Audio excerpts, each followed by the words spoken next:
this should work. And this, I think, is a lot better than anything we've had so far. So this stream should be working now. No duplicate streams, no audio problems on my end, and hopefully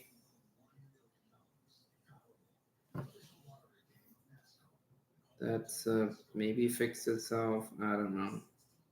If it doesn't sound good, we will end the stream and either reschedule for another day or figure something out.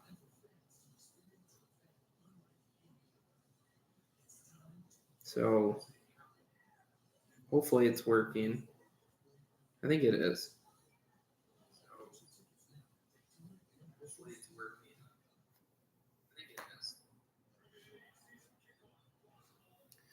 I will lower the audio from outside sources to make sure that nothing else interferes. The NASCAR Xfinity Series from Pocono Raceway. It is the third annual Soren Review Racing broadcast. We, of course, did Talladega in 2021, and we did Pocono last year, in which we saw a very exciting race with Noah Gragson and Ty Gibbs, and including a flip as well. So I'm glad that it's working now. And if you chat in the chat, there's no guarantee that I will see you, but I'll try to get to it only because of the way I have it situated. So I wanted to have overlay for this race with standings or other things, but unfortunately mechanical problems couldn't allow that to happen. Yeah, I would say that it's been plagued with mechanical problem or technical difficulties so far.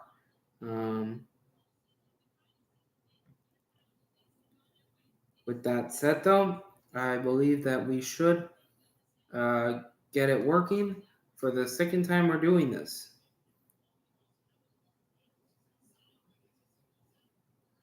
Now, Pocono has historically been a pretty exciting track. I tend to really enjoy Pocono. And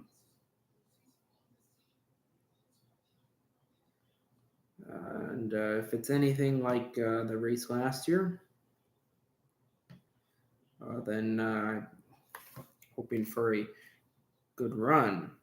I'll be able to, while my links open, be able to keep track of the field. And should be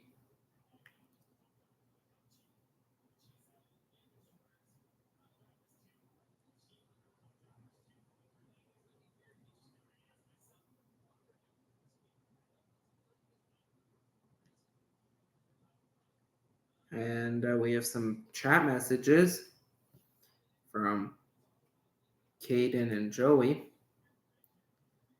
and they have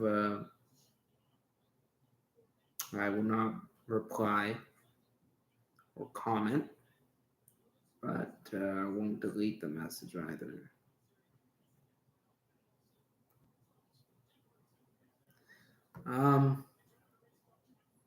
Yeah, let's hope this race doesn't take too long. I'm hoping that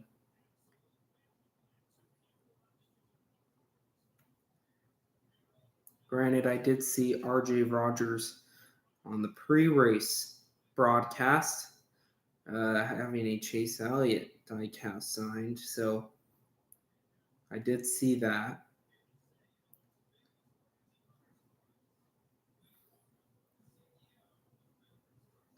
I found that pretty funny. Yeah, RJ Rogers, the nuts Chase Elliott fan. You can't even. Only complaint I have is that you can't see the diecast.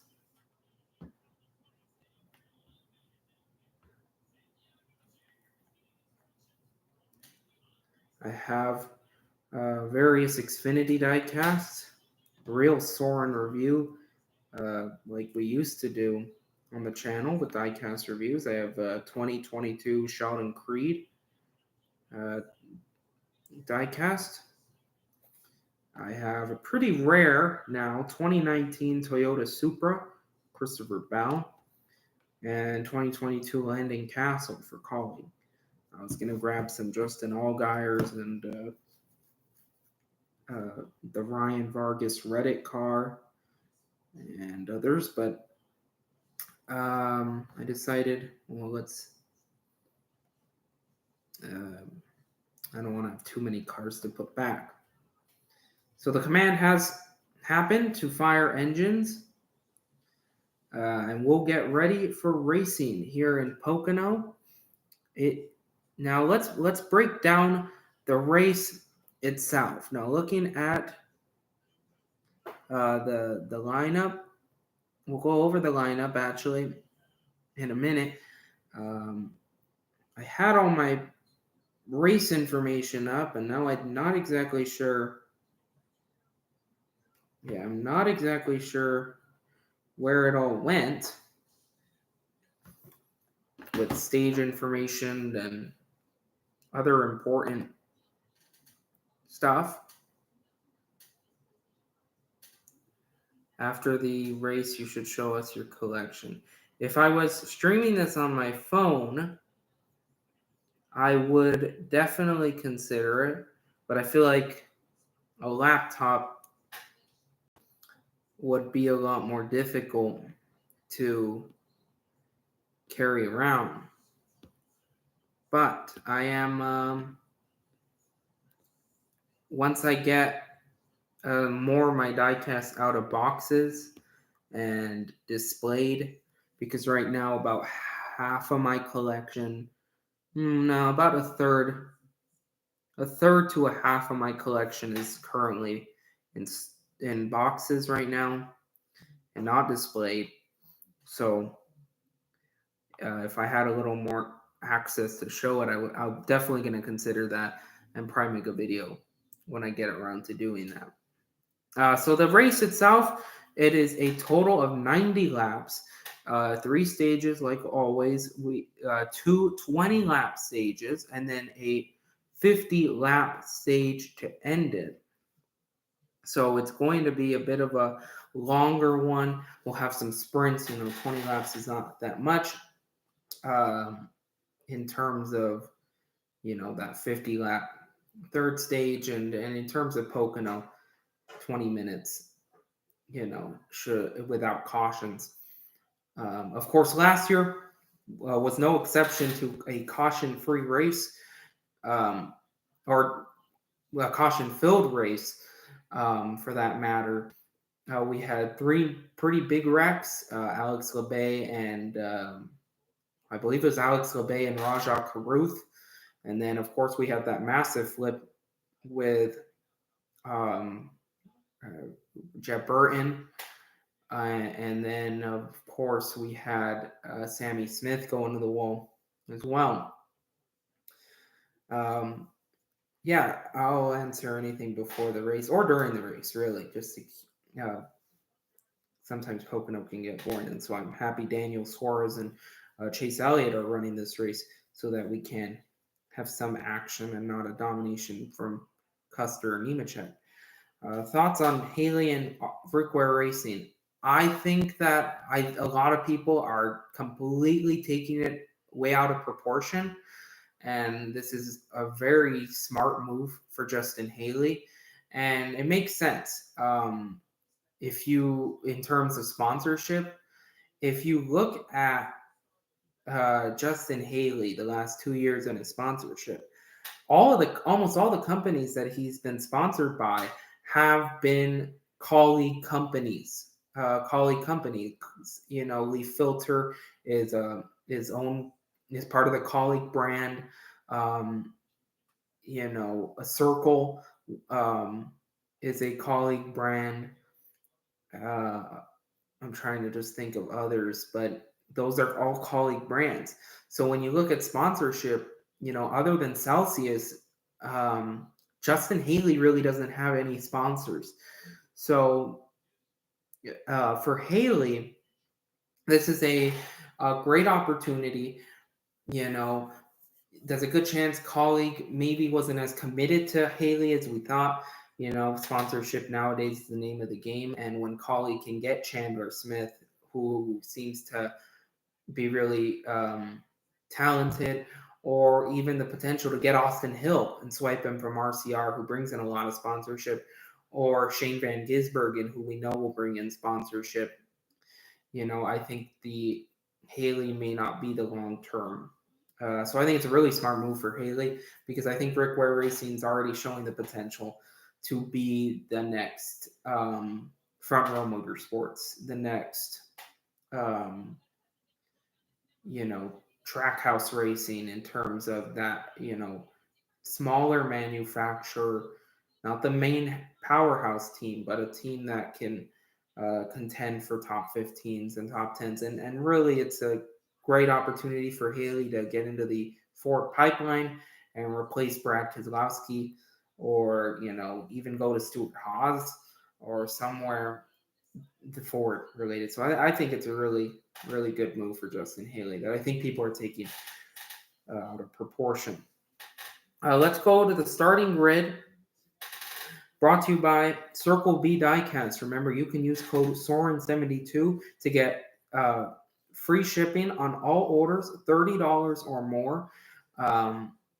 Of course, free shipping, I believe, is actually $6, which is in most cases free shipping, depending on the size of your order. So that's code Soren72, SOREN 72, to get $6 off shipping on all orders, $30 or more from Circle B Diecast. Let's look at your starting grid. The front row is Josh Berry and Daniel Hemrick. Josh Berry looking for his first win of the season. So is Daniel Hemrick. Sheldon Creed, Connor Mosack, great qualifying for Mosack. John Hunter Nemechek, Sammy Smith. Row 3, Brandon Jones, Sam Mayer. Row 4, and Allgaier and Cole Custer round up the top 10. Austin Hill, Jeb Burton behind them. Then Chase Elliott starts 13th next to Jeremy Clements. Corey Heim, Chandler Smith behind them. Ryan Sieg, Brett Moffitt make up row 9, and rounding out the top 20s, Parker Retzloff and Kyle Sieg. Riley Herbst, Parker Clearman. Got to watch out for the playoff battle between those two in row 11. Daniel Suarez, Kaz Gralla in row 12. Row 13's got Ty Dillon and Anthony Alfredo. Ryan Ellis, Josh Williams, row 14, rounding out the top 30s, Sage Karam and Joe Graff Jr.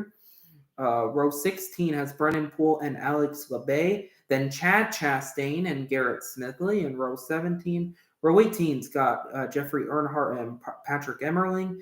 And rounding out the field is Joey Gase and Blaine Perkins. And this should be an exciting one for sure. A few notes before the race begins and the cars go down pit road before one more pace lap. A few things to note. No driver this season has won and started outside the top 12. So every single driver this season that has won a race in the Xfinity Series has started in the top 12, which in this case would be Berry, Hemrick, Creed, Mosack, Nemechek, Sammy Smith, Brandon Jones, Mayer, Allgaier, Custer, Austin Hill, and Jeb Burton. So for guys like Riley Herbst, Parker Kligerman, Chandler Smith, Daniel Suarez, they're going to try, the somewhat difficult task of getting up to the front at such a big racetrack and being able to break that streak. John Hunter Nemechek is also coming off a great string of runs, a second, first, and a first place finish for John Hunter Nemechek, and he's trying to grab his seventh career win today. And a lot of guys trying to grab their first win of the season. Of course, Josh Berry, we mentioned Brandon Jones, Daniel Hemrick, and then others trying to get their first ever win. Sheldon Creed, Sam Mayer, Riley Herbst, Parker Kligerman, and of course, we believe we have 3 Cup drivers in the field: Chase Elliott, Daniel Suarez, and Ty Dillon. And so they'll all have the opportunity to try and be Cup leeches, as we accustom the term with Kyle Busch and Kevin Harvick. Cup drivers haven't been too successful in winning races this season. When I go to Racing Reference and see the Cup drivers that have won, I can only see 2 that have been successful. Of course, AJ Allmendinger was able to win at Nashville and Coda, and then Kyle Larson at Darlington. But that doesn't mean that these drivers won't be successful. Of course, Chase Elliott is a Hendrick Motorsports car, Daniel Suarez and a colleague number 10, which has won multiple times this season. So let's see if they can. Ty Dillon's in an RCR car, so we'll see if they can try and get up there and battle with the series regulars. So the pace car will pull in 38 cars, 20 laps to begin this stage. Here we go, ready for racing. The 3rd annual Soren Review radio broadcast. The cars are row by row and ready for green. We're racing in Pocono. And down the front straightaway and into turn 1, Josh Berry does not get clear, and almost everybody stays single file into turn 1 in their respective rows. Josh Berry trying to use the outside to get the run outside of Daniel Hemrick and clear him for the lead, and he does off turn number 1. Hemrick falls back in line, and it's single file for the first 4. Berry, Hemrick, Creed, and Connor Mosack, who had a great qualifying and hasn't had too much success in the various series he's ran in Xfinity, and he's made a lot of starts for Sam Hunt Racing, but hasn't been very successful. Same thing goes for some of his ARCA runs, but this is arguably the best opportunity he's had and success so far in a single weekend. It's further back. Sam Mayer slams the wall, trying to make it 3 wide off the exit of turn 3. So Sam Mayer tags the wall just a little bit. Looks like he keeps going, but he looks like he lost a few positions. Was trying to pass Sammy Smith and John Hunter Nemechek, and instead got into the wall. And now Brandon Jones, Cole Custer, Jeff Burness. Jones gets loose, and Mayer and Jones are holding up basically everybody 7th back, as the top 6 are sort of pulling away. John Hunter Nemechek will pass Sammy Smith for 5th and get around him on the exit of turn 2. So Josh Berry continues to hold the lead, as now everything's starting to go a lot more single file as we continue through this race. And I'm aware. I know the web camera is not very good, but and I actually do have a camera that I probably could find and use. This stream ended up being a lot more last minute than I intended. Time caught up more than I would have liked, so we're keeping it old school, just like we've done the last 2 years. But if we do continue this next year, I am hoping that we can finally get the technical problems out of the way and put it some overlay over the actual stream, a better camera, and just streamline the whole thing. Is lap 3 now, as Josh Berry leads into turn 3. He's now got about an 8/10 lead over Daniel Hemrick, and everybody still stays single file now, and everybody still in the race. So it's been a solid start so far. A few guys have gotten into the wall in various parts. Of course, I mentioned Sam Mayer. Um, Others have gotten a bit squirrely. Kyle Sieg had problems, and now Sam Mayer and John Hunter Nemechek are going side by side. This is for the fifth place position. So Sammy Smith, who wrecked in his only other start here at Pocono in the Xfinity Series, is trying to contend with John Hunter Nemechek.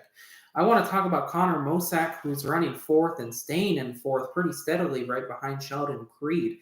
Connor Mosack ran the ARCA race earlier today, and it was a very good run for him, which is a bit surprising. He hasn't had much success in ARCA, but was able to finish in the top five, even after a restart resulted in some damage to the car, and he's been pretty solid so far.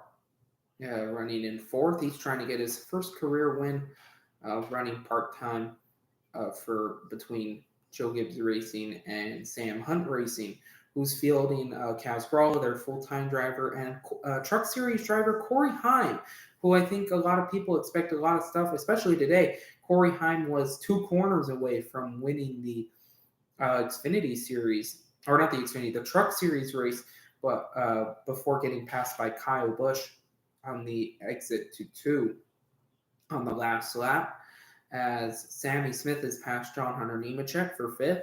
So the top 10, Josh Berry, Daniel Hemrick, Sheldon Creed, Connor Mosack, Sammy Smith, John Hunter Nemechek, Brandon Jones, Cole Custer, just passed Sam Mayer for 8th, and Austin Hill rounding out the top 10. Allgaier moving his way up through the field, had a bit of a lower qualifying than I think he would have liked. He's had a decent amount of success here. And Chandler Smith, who started in 16th, has made up 4 positions, and he's up to 12th. So just checking various things. We'll try to keep you up as updated as possible as Daniel Hemrick continues to fall back from Josh Berry. He's struggled to stay with Josh Berry. And now it's resulted in Sheldon Creed, who has gapped himself a little from Connor Mosack. And now Creed is trying to find a way around Daniel Hemrick. Sheldon Creed looking for that first career win. He's been so good, especially on some of the road courses. Had success with Nashville and Portland, especially. Was arguably one of his best ever runs in the Xfinity Series, and just a culmination of bad luck and bad strategy and just straight up other faster cars have resulted in Sheldon Creed remaining winless this far into his second season. But I know Sheldon Creed will probably find victory lane. I doubt he would be winless. Sammy Smith is on the back bumper of Connor Mosack for 4th, trying to pass him. As we continue on in this race, and we'll keep you updated with live scoring and commentary, even through the commercial breaks. And so, right now, Josh Berry continues to lead over the rest of the pack. Daniel Hemrick and Sheldon Creed trying to fix a technical problem here. And we will continue on.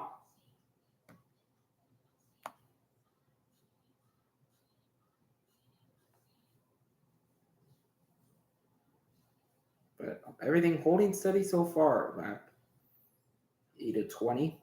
Now as Josh Berry continues to hold steady over the rest of the field. Wait, 3 cars go to the rear, by the way. Garrett Smithley, Blaine Perkins, and Chad Chastain. It's not been a great weekend for Chad Chastain. It was attempting double duty for Trucks and Xfinity and DNQ'd the Young's Motorsports number 20 truck. Was one of 3 DNQs along with Norm Benning and Brian Dozat. And he's been able, did make the race in the Xfinity Series for today's race with DGM Racing. I'm not particularly too impressed by Chad Chastain. I don't think he has much talent. He only has yet. Again, it's too early to say, especially considering that he's still very young and doesn't have even close to the amount of experience that someone like his brother Ross would.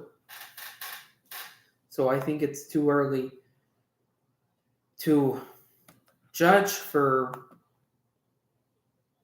Chad Chastain.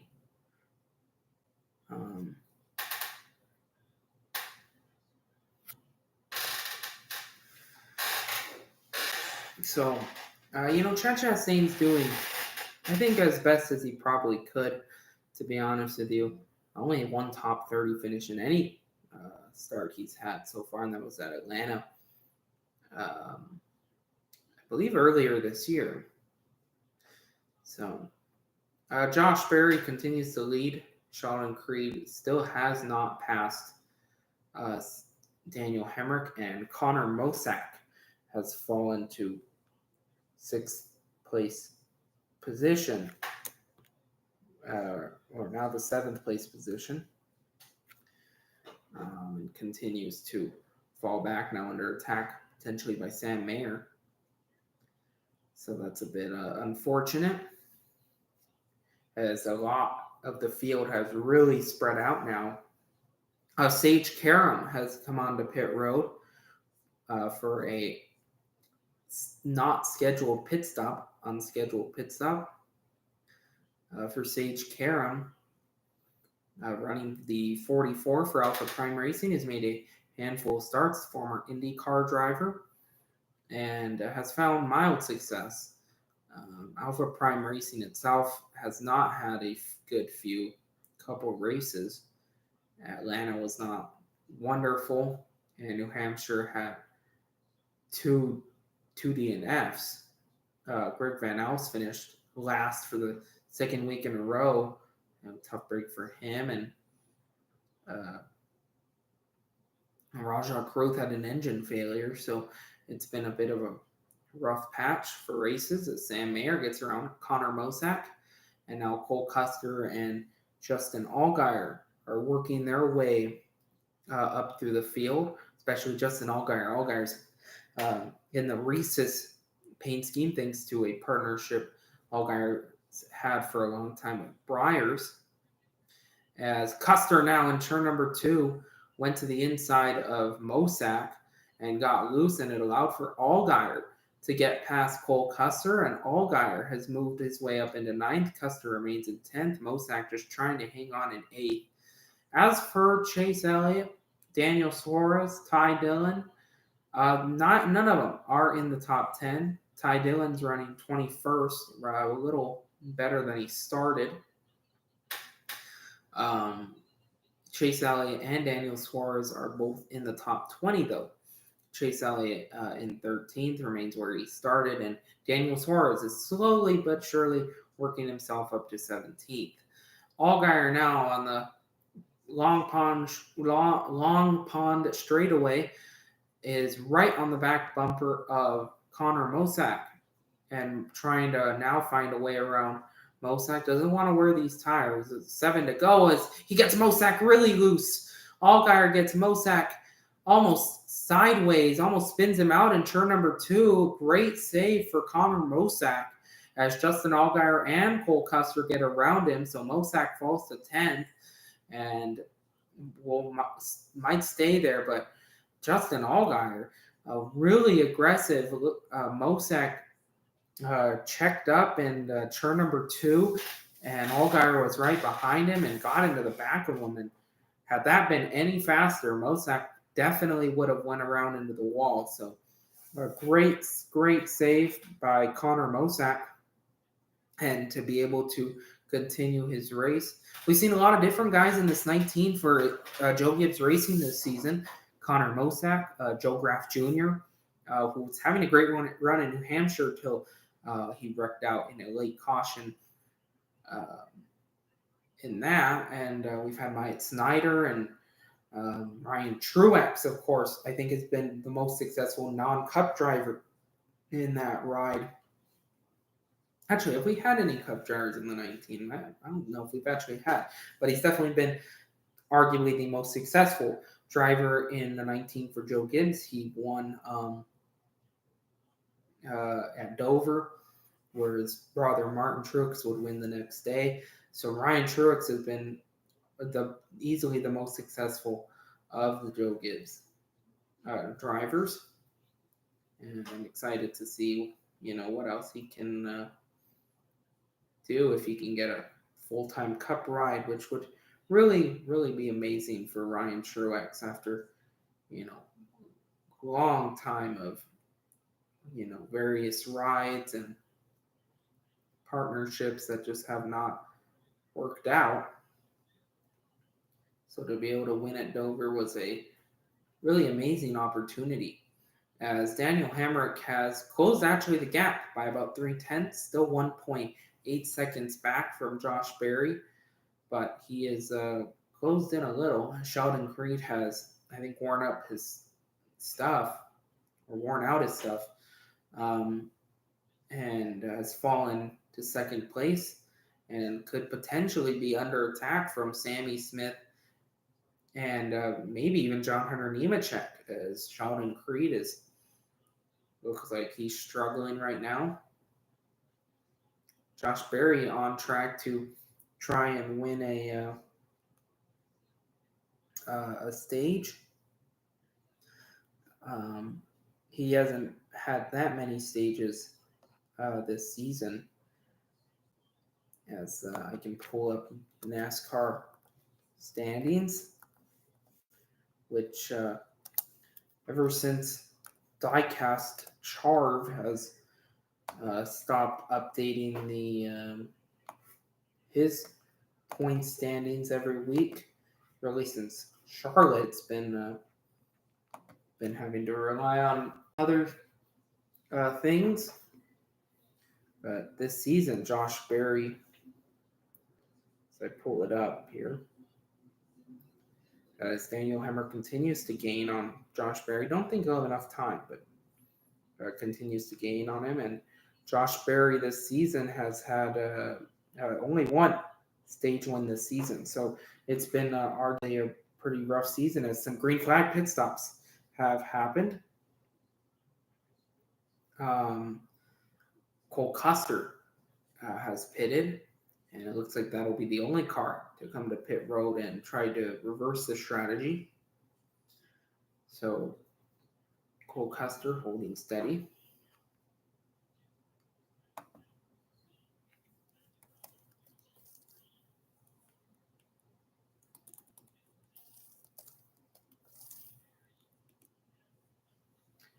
And Josh Berry holding steady, about 1.6 seconds. John Hunter Nemechek and Sammy Smith, by the way, did both get around Sheldon Creed, as expected, based off the speed that Sheldon Creed has been putting down, as lap times have not been wonderful. Again, which, in the middle of the beginning of the run, trying to pass Daniel Hemrick, and that was unfortunately unsuccessful, as right now Cole Custer is the only car to have flipped this strategy, and he will, barring no mistakes, make it to the end on the lead lap, and will be able to reverse it. Currently, everyone's still in the race. Sage Karam is still in the pits, and I would assume garage, but unclear whether they are out of the race. Don't believe they are just yet. So Sage Karam in that 44, the lowest of the Alpha Prime cars in terms of owners' points, trying to get their way up there. As John Hunter Nemechek and Sammy Smith are side by side off the exit of turn number 2 for the third place position in stage 1. And this could be potentially a foreshadowing for what we see later on in the race. So Josh Berry will win stage 1, followed by Daniel Hemrick. And John Hunter Nemechek uses the outside to get around Sammy Smith and will get third place position in stage 1, Sammy Smith, Sheldon Creed. And then Junior Motorsports, Brandon Jones, Sam Mayer, Justin Allgaier. And then Connor Bosack and Austin Hill round out the top 10 for stage 1. So that'll conclude stage 1 here in Pocono. Rather uneventful, but remember, it took till about late 40s, early 50s, if I recall correctly. It might have been late 50s. To get that flip by Jet Burns. So a lot more racing to happen.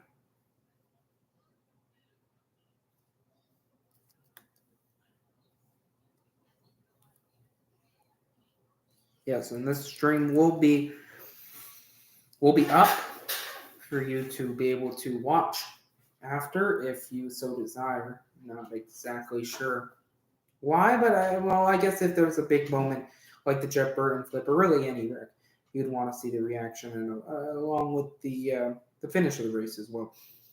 And so I can definitely see that as something you would want to do. Stage 1 complete. We'll take a quick break here on the Soren Review Radio Network, and we'll be right back.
We'll get started back up in a moment.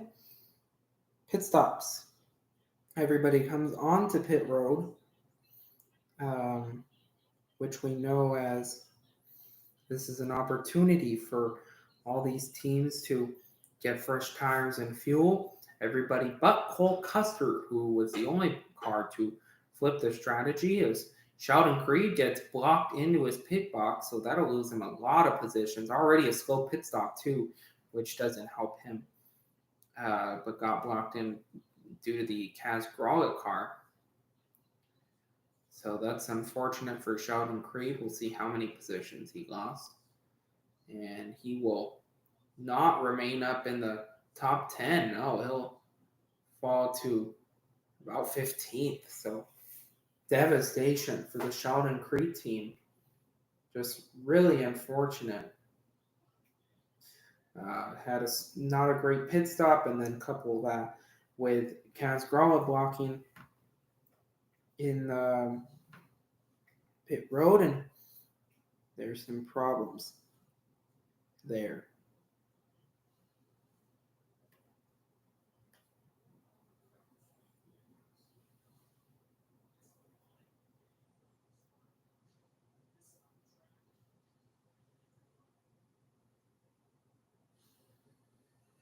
So we'll get started for stage two. If you want to post anything in the chat,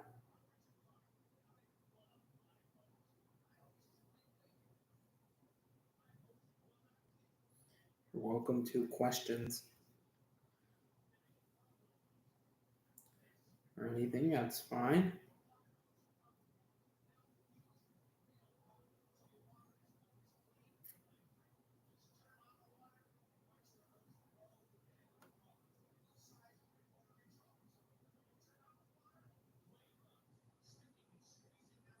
So overall, it's I'd say been a regular Pocono race. I wouldn't say that it's been anything crazy so far. To be honest with you, I feel like last year's was a lot more crazier. I decided to do Pocono versus maybe a more interesting track by many because of the time of day is a lot more convenient for myself than say a race that would be at 3 Eastern. But at the same time, you do have to sacrifice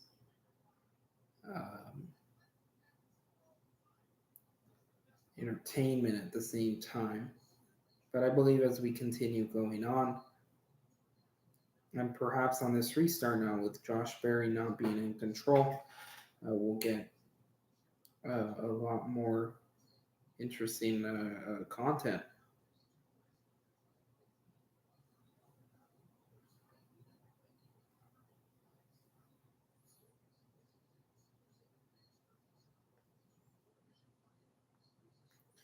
And so we'll get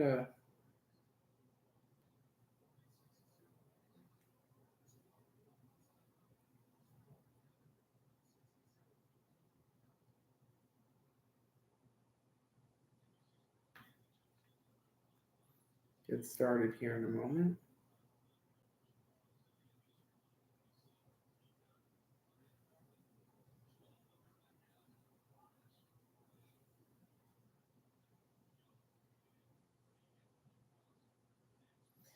And NASCAR, and remember, this is the NASCAR Xfinity Series Pocono. It's another race towards the playoffs as we continue here at the Tricky Triangle. Only 3 corners at the Pocono Raceway, each one modeled after a different corner from a different racetrack. Turn 1 based off Trenton Speedway, I believe. Or, yes, Turn 2, Indianapolis, and Turn 3, Milwaukee. The Milwaukee Mile, which the Truck Series actually goes to. The Truck Series goes to on later in, I believe, August, which should be pretty fun, in my opinion, to watch. Milwaukee, a long time track, and it's one of the oldest tracks in America and in the world, actually, in terms of functioning raceways. And Milwaukee Miles used to hold more than just ARCA until this season now. Now we're having other series go and race there.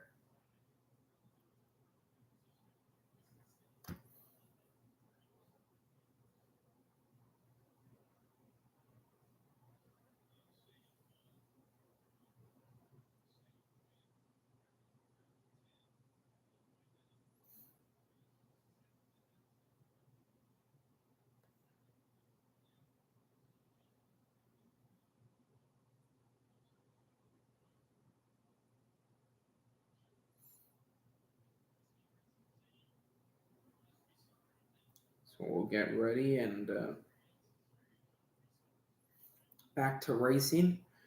Uh, as for how the field changed, um, Cole Custer, now the leader, pitted with 3 to go in the before the pit stops, and so Cole Custer now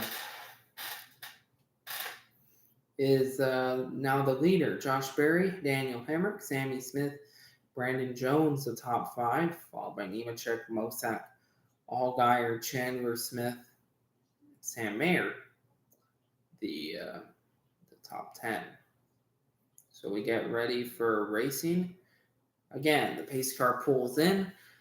Lap 26 will be the restart, and we are back to green. Cole Custer does not get a great restart and spins the tires as Josh Berry, dead even with Custer, but Berry's on the inside, Custer on the outside. And Custer is going to try to clear Josh Berry into turn number 1. Cole Custer won this race in 2019. Josh Berry has never won at Pocono before. He has not won an Xfinity race since last year. And now he's trying to side draft Cole Custer now down the straightaway between 1 and 2. Custer was so close to clearing Berry, but now Josh Berry sends it in on the inside in turn 2, and off of turn number 2, he gets past Cole Custer, and now Custer under attack by Brandon Jones. Jones is 60 points out entering this race in the Xfinity Series playoffs. A win would mean everything for that 9 car, a team that won so many races last season with Noah Gragson. To be able to go back to victory lane for Jones, who only got 1 win last year at Martinsville. And now 3 wide for third, Sammy Smith, Cole Custer, Justin Allgaier. And Allgaier sends it in on the bottom, and Allgaier's up to third. So other than Mayer, who's running in 10th, it is a Junior Motorsports 1, 2, 3, as now Nemechek and Sammy Smith hounding on the back of Cole Custer. Smith falls back on the inside on the back straightaway between 1 and 2. Custer's in 4th, Nemechek in 5th, and then 3 and wide, almost further back in the field. They single file out into turn 2, and what makes this track so exciting is how these drivers are able to stay side by side throughout the field.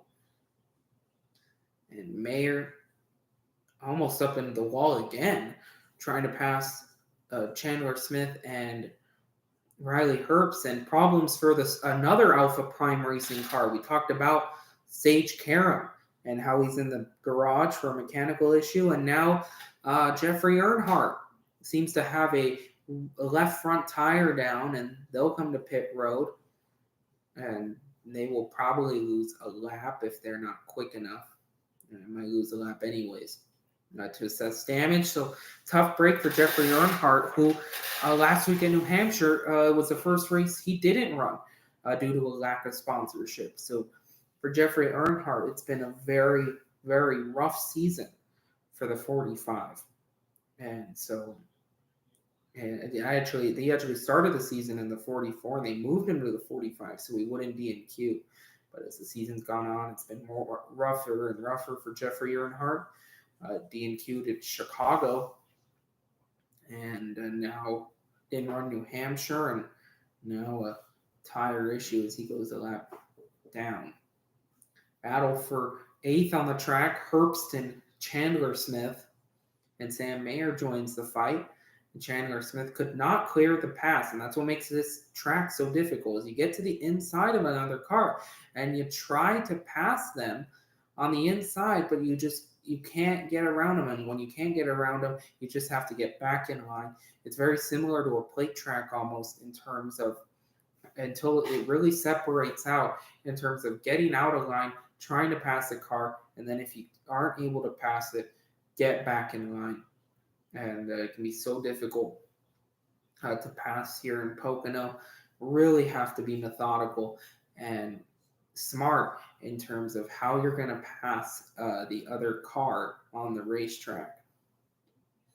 As Chase Elliott, we're in 11th, trying to stay ahead of Ryan Sieg and Austin Hill, and Elliott goes up high on the exit of turn 1 to block Austin Hill. who is in 12th, and Sieg in 13th. And so right now, this has been a bit of a rough race for Chase Elliott. Of course, this is probably to get experience for Cup tomorrow, build momentum. After a few down races after that back injury, has really hindered Elliott's performance in some aspects. Has not been great. Hasn't been awful, but wants to continue more momentum and get into the playoffs in the Cup Series. And what better to do that than to go out and school the Xfinity field? But right now, running 11th, really struggling for Elliott. As Cole Custer now, who stayed out he has older tires compared to the rest of the field, the entire rest of the field. Trying to hang on. He's now been passed for 5th by Sammy Smith. And Sammy Smith, John Hunter Nemechek, very, very fast.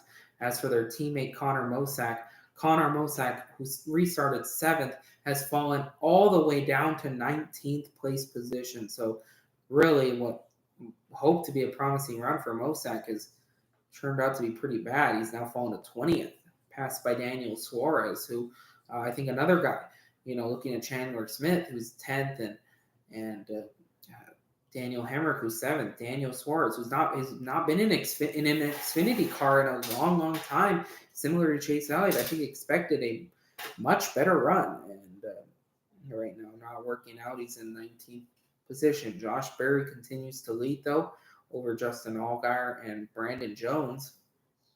And John Hunter Nemechek's trying to work his way around Brandon Jones. Yeah, I believe he is probably faster, but can he get around Brandon Jones is more the question. I find what's really interesting about Pocono is you wouldn't think such an oddball, large track would produce so many entries, but in qualifying, 41 entries for the Xfinity Series, 39 for the Truck Series, 3 DNQs in each, and really produces a lot of guys. As Daniel Hemrick, Sam Mayer have now passed Riley Herbst for those positions. Sam Mayer working his way up through the field. Hemrick remains in 7th, but Mayer up to 8th, Herbst in 9th. And we talk about the playoff battle between Riley Herbst and Parker Kligerman. And Herbst, who's entered this race not so many points ahead of Parker Kligerman, but right now Herbst runs 9th and Kligerman runs 15th. And for that battle to continue, Parker Kligerman needs to be able to make up some points on Riley Herbst, or else he won't be able to keep it a competitive battle or make the playoffs. And this is really going to help. This run so far is really going to help Brandon Jones.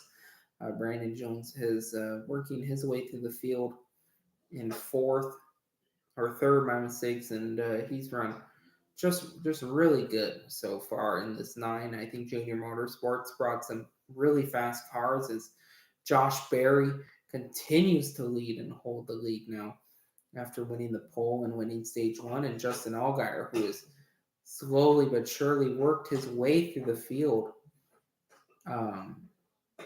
is doing a pretty phenomenal job to get up there. And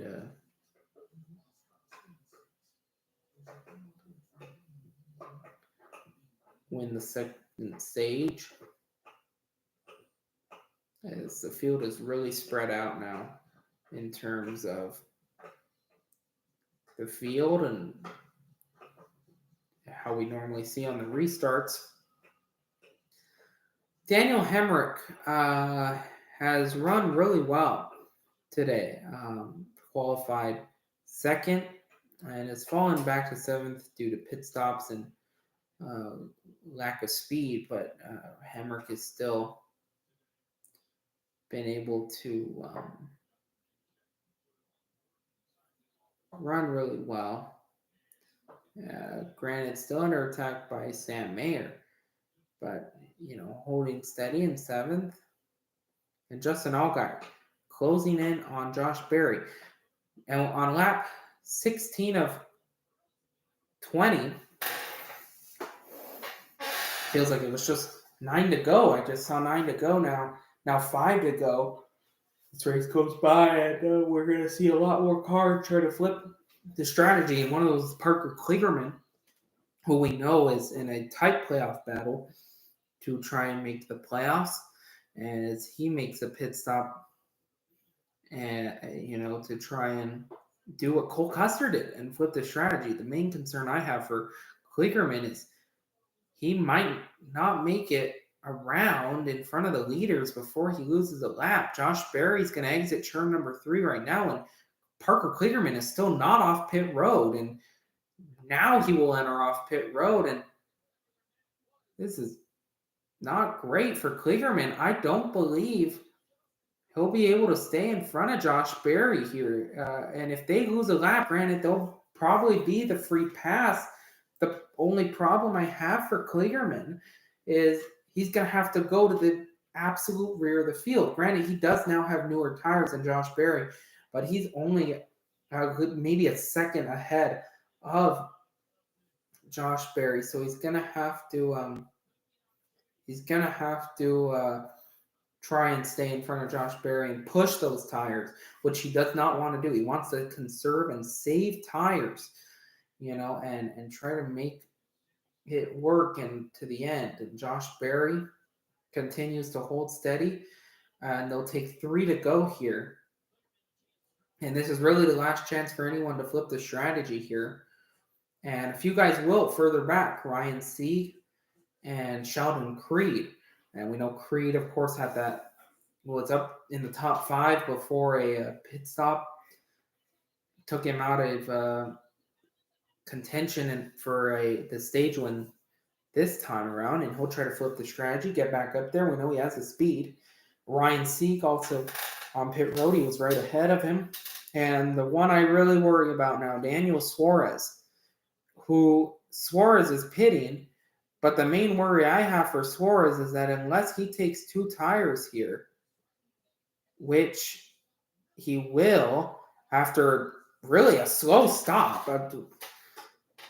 for only 2 tires, he might not make it off. Suarez and Creed are off pit road, and they just took the start-finish line.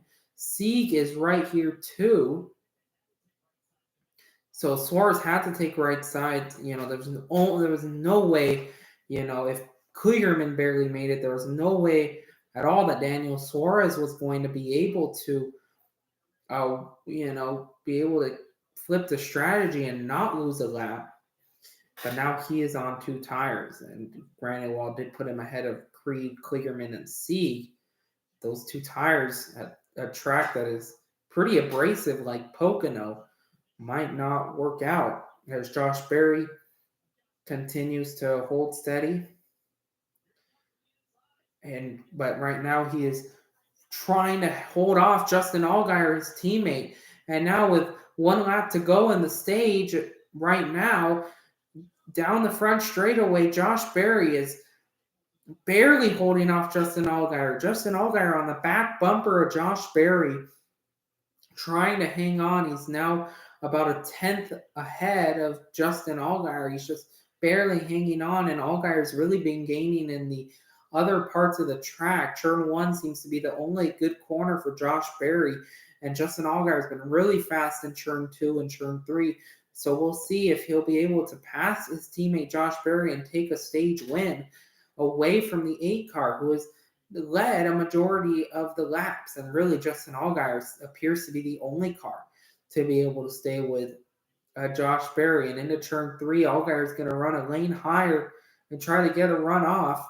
Josh Berry goes up to block, and Allgaier is going to use the draft into the inside. Not going to be enough, even though he gets alongside of him. But Josh Berry wins the second stage again. So it's his third stage win of the season.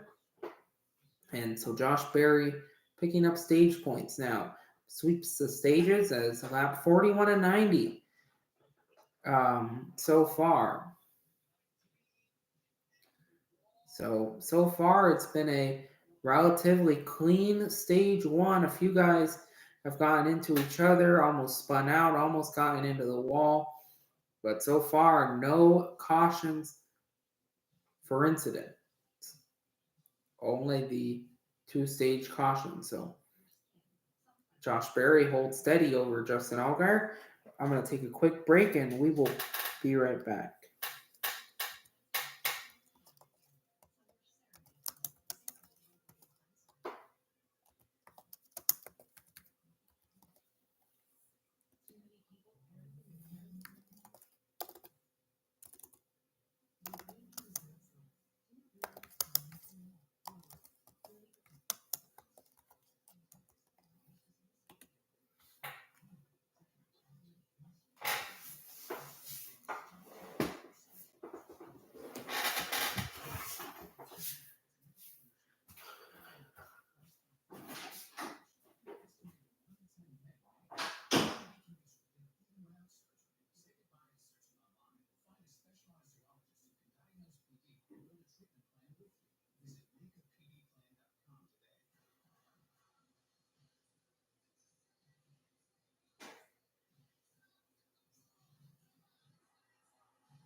Coming off pit road,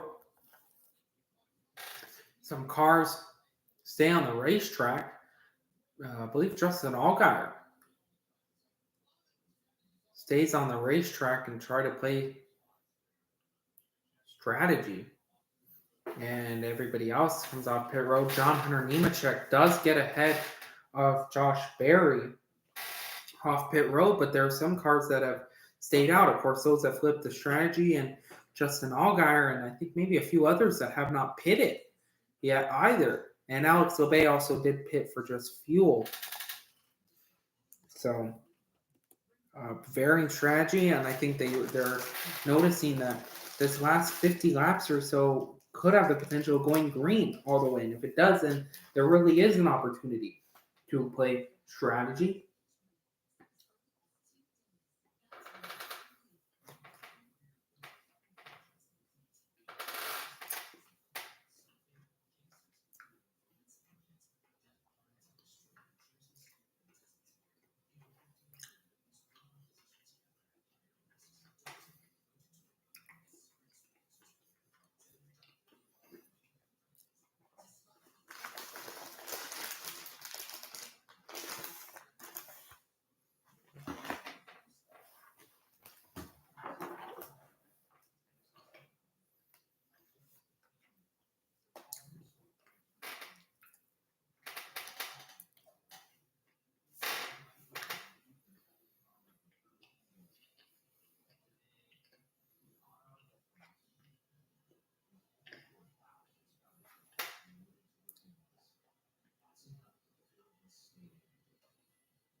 So we're going to get back racing here for the final stage. About 50 laps here left in the race.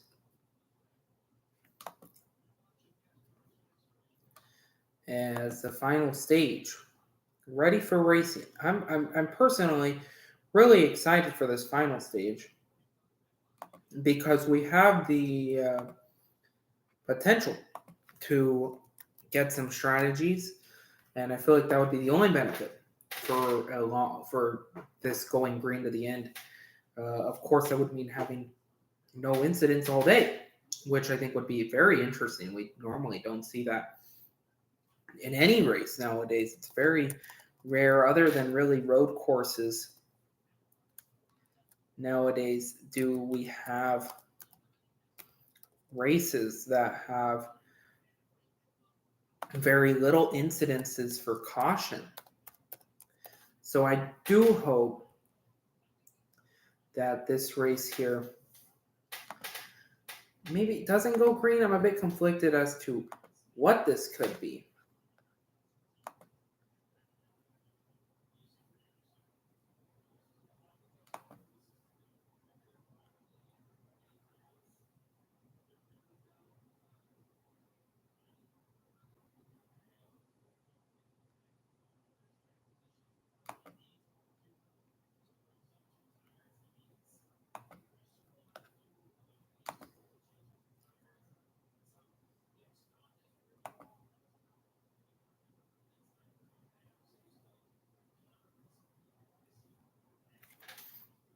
So, in terms of strategy, Justin Allgaier stays out on the racetrack, which is very interesting in terms of, how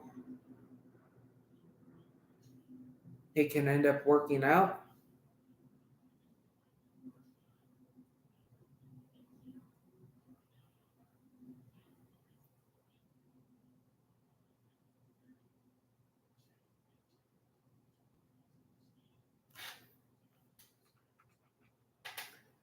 And Austin Hill has been caught for speeding, which is very unfortunate for him. We know he's a driver that has had a lot of success. So Justin Allgaier will restart from the lead. Then Daniel Soren, Sheldon Creed, Ryan Sieg, Parker Kligerman all flipped the strategy. Then Nemechek, Berry, Sammy Smith, Jones, Custer, the rest of the top 10 in terms of those who just pitted at the end of the caution. So this is going to be interesting as to what ends up happening here.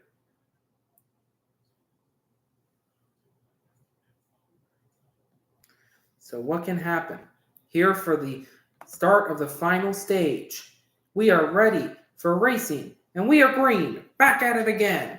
A bit of a stack up now, and one car gets spun. Cole Custer into the wall. I believe it might be Chase Elliott, who also has been collected. No, it's John Hunter Nemechek, who has not been in many incidents this year. And that is definitely going to end the string of top 2 finishes the last 3 weeks. Cole Custer also with damage. That's a tough break for Custer, who had a great string of runs going prior to the incident on the last lap last week at New Hampshire, and heavy damage now to John Hunter Nemechek's car.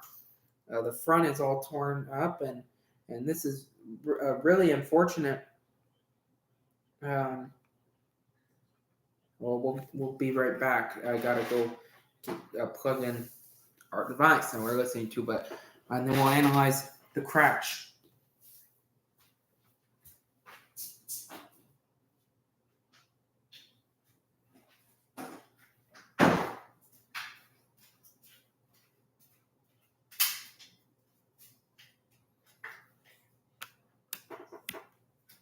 So currently, this has been a race so far that has been pretty exciting so far.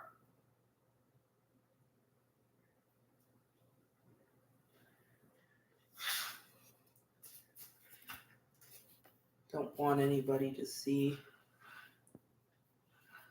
anything.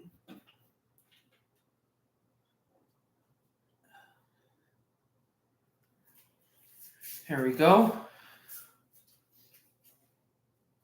And we are back. So apologies for that as I try to plug in the computer. And so what happened on the restart?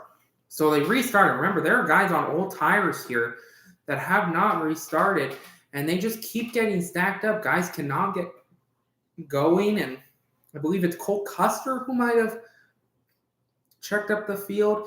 Oh no, it was on the top here, and it looks like John Hunter Nemechek is behind Parker Kligerman, and Kligerman has some trouble getting going, and he collects John Hunter Nemechek, and Nemechek spins into the inside lane because Nemechek was starting on the outside into Cole Custer, and that spins them both back into the outside wall, and they are collected for our first incident of the day, and that's really unfortunate for those guys because I know that they have been trying to rebound, at least for Custer's sake, and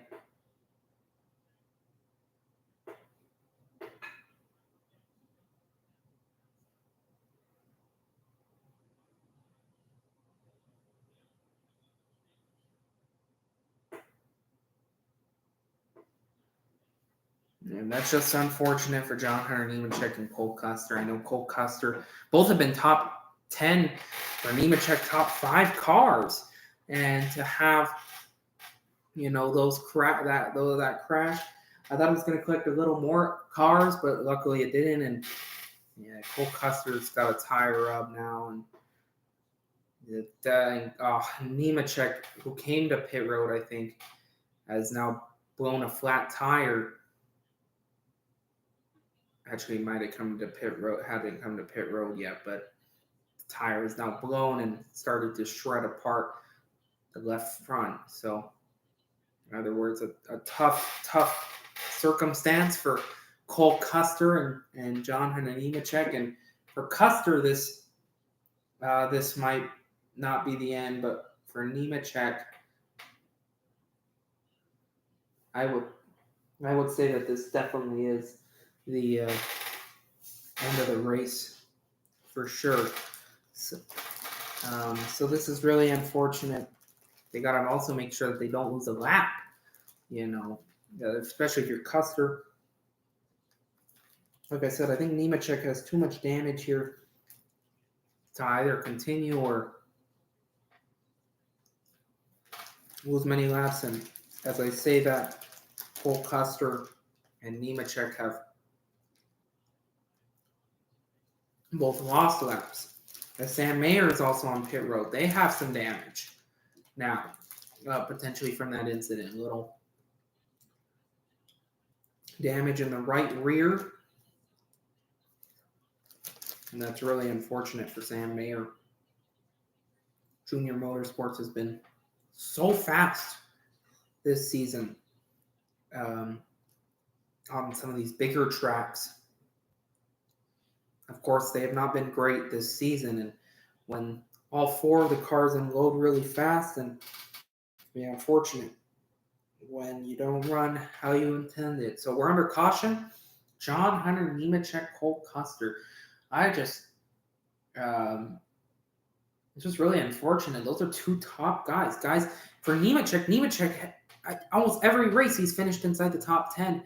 And for him now to definitely be out of contention for a top 10, it's pretty big and pretty unfortunate for Nemechek and Cole Custer. And we'll see, how does that affect the strategy now of drivers like Justin Allgaier or the guys that flip. This helps the guys that flip the strategy because it's less laps now that they have to run on the old tires, right? Kind of equals out the field.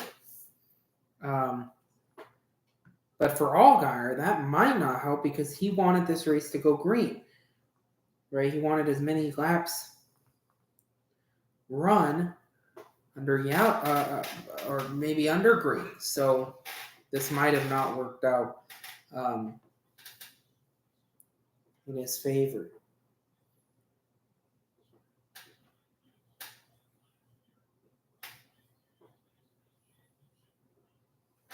So we'll see how this sorts out now. They'll have to choose again, and with 2 less cars now in the pack for the field.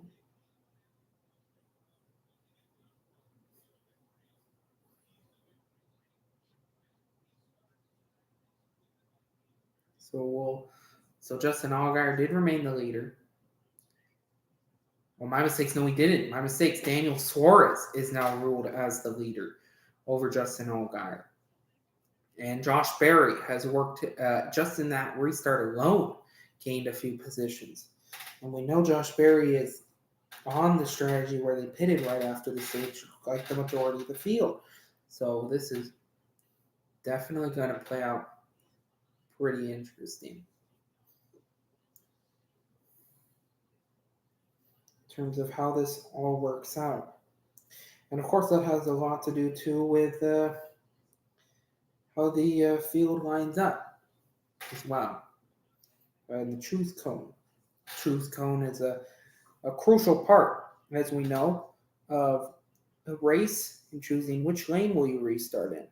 And that can be very important in gaining and losing positions, as we still have 40 laps to go in this Xfinity race. Only 1 caution for incident so far. And that was for this most recent caution. John Hunter Nemechek and Cole Custer started and got checked up and crashed. I also want to point out that the upcoming week, we can see the Xfinity Series going to Road America. That'll be fun.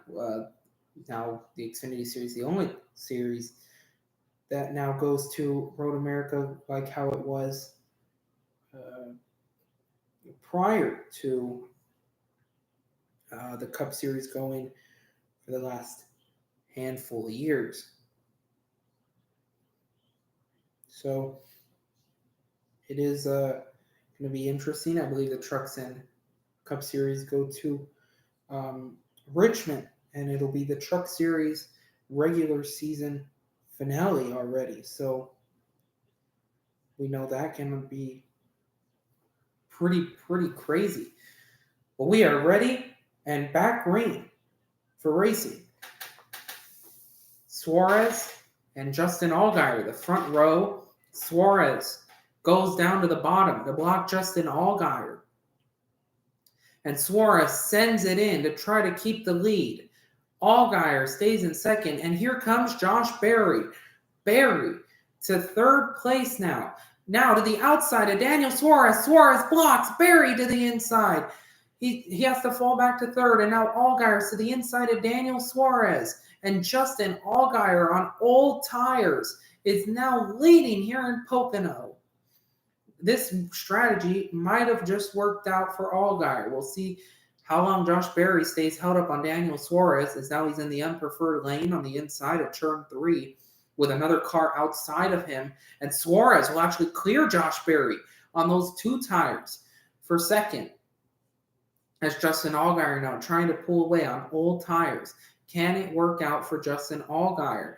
This would be I think they're playing a slightly different strategy in terms of pitting, and this would work out for Justin Allgaier. They already have a win this season. They won at Charlotte on a fuel strategy. So can they do that here again? So Daniel Suarez, Josh Berry, side by side now in the backstretch between 1 and 2 for second place, and Berry sends it in turn number 2. Suarez tries to hang on his outside, but he just is not able to, just does not have the car that has the flexibility to be able to do that. And now Ryan Sieg looks to the inside of Daniel Suarez. Sheldon Creed joins that battle. Creed to the outside of Sieg, who Sieg's in the inside of Suarez. Now Creed pushes Kraus on the outside past Ryan Sieg, and then Ryan Sieg is now fallen to 5th. Creed's up to 4th now. And now Chandler Smith and Chase Elliott go 3 wide into turn 1 for the 5th place position. And Chase Elliott's car has lit up. He is now up to 5th place. They are now 3 wide for 6th. Parker Kligerman, Chandler Smith, Ryan Sieg. Kligerman on the inside, Smith in the middle, and Kligerman gets in front of Chandler Smith. Sieg still on the outside, though, and Kligerman has cleared both Chandler Smith and Ryan Sieg for the 6th place position. It's Parker Kligerman now, one of those guys that flipped the strategy. Can it work for them? I just wanted to update. John Hunter Nemechek 1 lap down. Cole Custer 2 laps down. So not great for them. But right now, Justin Allgaier trying to hang on. Now, I think it's to keep the lead, but who knows how long he'll be able to keep that lead for.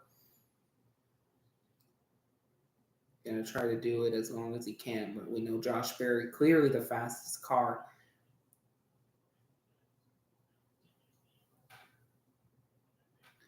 To try and win, and Josh Berry's going to try to look to the inside in turn number 2. He is right on the back bumper of Justin Allgaier, as there's now battling for 4th. Chase Elliott passed Sheldon Creed, but now Sheldon Creed passes him back. And Josh Berry now trying to gain in turn number 3 off the exit. Allgaier holds a 2/10 lead over Josh Berry, but Berry's going to try to use the draft. Allgaier knows that there's no point in blocking his own teammate, trying to break the draft. Can Allgaier try to hang on to Josh Berry?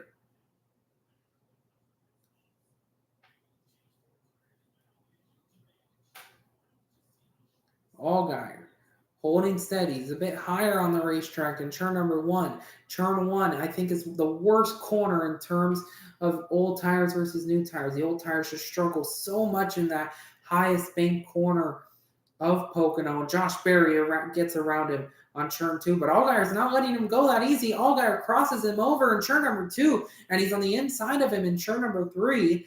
But Justin Allgaier, that's the unpreferred line. So Allgaier is going to try to muscle his way and keep the lead, but it's not going to work. And Josh Berry clears him and to the outside. And now Daniel Suarez goes to pit road. Going to try to play a little fuel strategy here with 35 laps to go. So this might just work out for Daniel Suarez. Trying to hold steady over the rest of the field. Josh Berry now pulling away. He's about 5/10 ahead of Justin Allgaier. Creed has continued to stay ahead of Chase Elliott. Further back in the field, Riley Herbst making a pass on Connor Mosack for 14th. Sammy Smith has fallen back to the field. Remember, it's kind of gotten shuffled now because of it, so much that both Sam Hunt racing cars are in the top 10. The top 10 right now. Currently, Josh Berry, Justin Allgaier, Sheldon Creed, Chase Elliott, and Parker Kligerman. Then Chandler Smith, Kaz Gralla, Ryan Sieg, and Corey Heim. But now some guys are coming down pit road. Chandler Smith, Corey Heim. Right as I say that, Chandler Smith's on pit road. Corey Heim's on pit road. They're going to try to undercut early in this run and pass the leaders. But even guys, that are the 6 on back or 6 seconds back. Kligerman and Fitz 4 seconds back. Creed's 3 seconds back, along with Chase Elliott. Allgaier is the only one within 2 seconds of Josh Berry, as he's now 8/10, still falling back. They are pack racing further back, 11, 12, 13, 14. They're 2 by 2 entering turn number 3. Austin Hill has joined that battle. Mosak and Moffitt are side by side for 11th. And our leader, Justin Allgaier, or the second place car, Justin Allgaier, is on pit road. He's going to try to undercut Josh Berry and use this strategy here to try and gain position on the 8 car, because we know that on equal tires, Justin Allgaier is as fast, if not faster, than Josh Berry. And so Josh Berry has to be making a note. Can he get to Justin Allgaier if Allgaier somehow undercuts him here in the pits? They're 3 wide further back. Mosak in the middle with Daniel Hemrick, Sam Mayer for battling in the right outside the top 10. Moffitt, Herbst, Hill, Mayer, Mosak, Sammy Smith, all underneath a blanket for 9th through 14th. Now Sammy Smith trying to pass Mosak. He'll get around him as they fall back from that pack of cars. They're still single file now throughout this field. There's more cars coming to pit road to try to play pit strategy. Sammy Smith, Connor Mosak, that's why they fell off, because they are going to pit road to try and, again, pit early and make up as many positions on those new fresh tires as they can.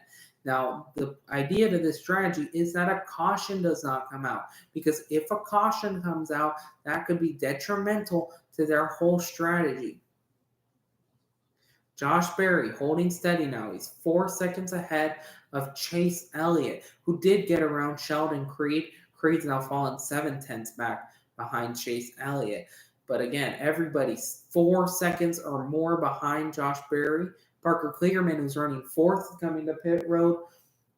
And just to show you how jumbled up the top 10 is, guys that have not been in the top 10 all day are in the top 10. Guys that were in the top 10 all day have pitted to try and play the strategy. We're really not going to know what this finishing result is until the checkered flag. But Parker Kligerman, some guys taking tires, others just taking fuel. Parker Kligerman, one of those, only on pit road for 5 seconds. So is Kaz Gralla, only on pit road for 5 seconds. And some guys just waiting for the opportunity to pit with 30, coming to 30 to go.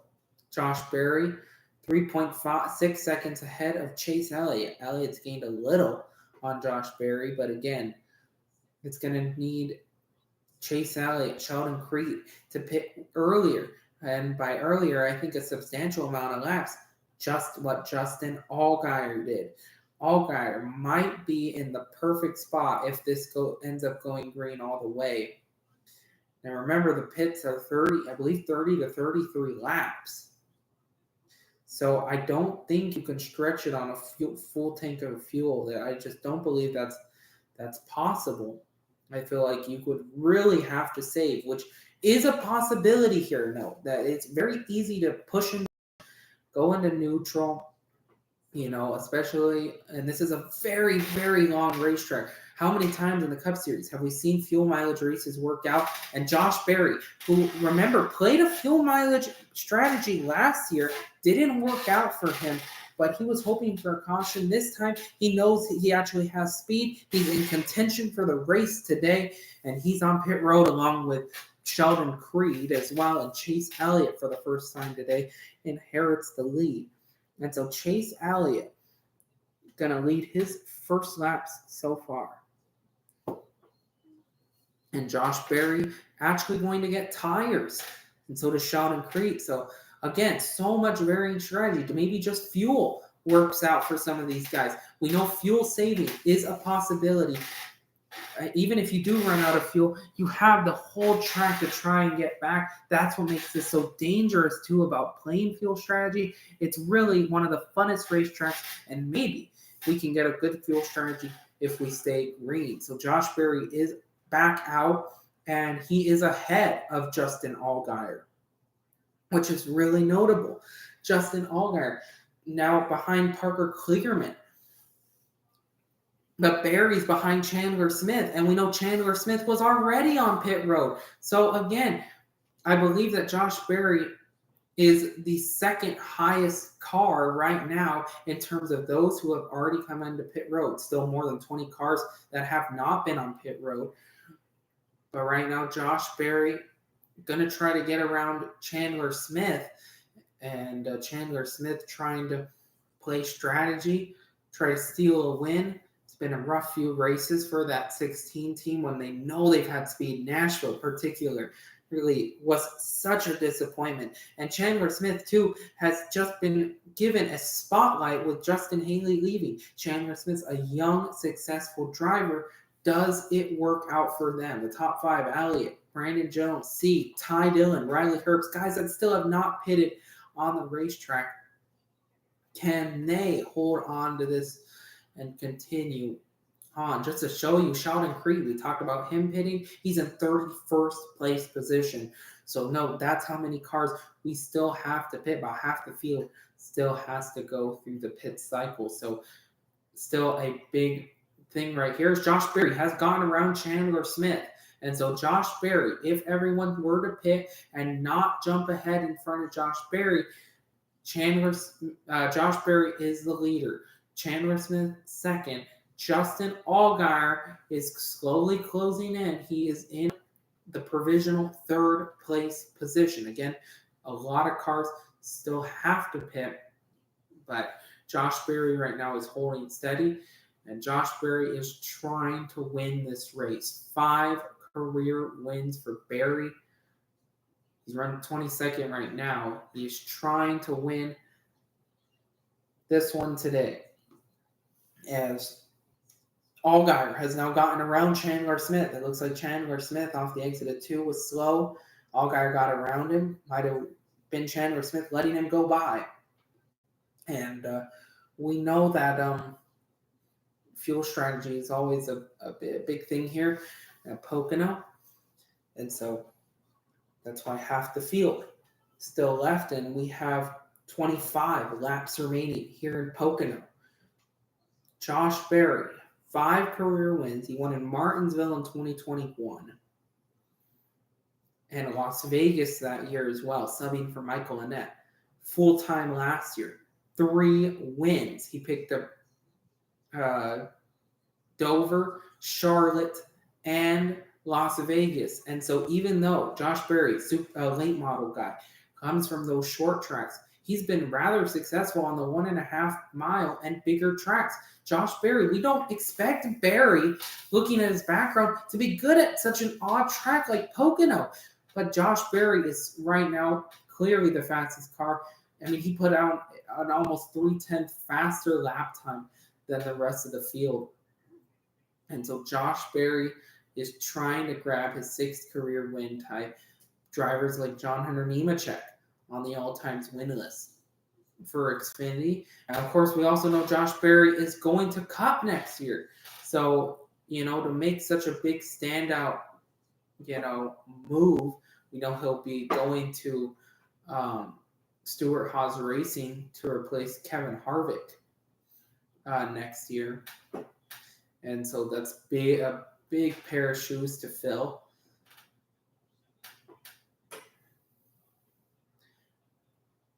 And in terms of fuel, we know some guys are going to try to stretch it as far as they can. Others know that they cannot make it on fuel, and specifically tires, especially those that might have not pitted. Ryan Sieg, particularly, running 3rd. We know he was one of those guys that flipped the strategy. Josh Williams had problems, but looks like it may be a mechanical thing, but he will make it to pit road. And so Chase Elliott, who driving for Hendrick Motorsports, with 23 laps remaining, race did not start out good for the Dawsonville, Georgia native. Qualified 13th, really didn't make it up into the top 10 until this last run. And they've really turned this car on, and he's trying to work his way and into a good position and shimmy himself into a win with the Hendricks livery. And Chase Elliott has not run a lot of Xfinity races since he went back into the Cup Series. I could be wrong, but I believe his last Xfinity win came at Daytona in 2016. So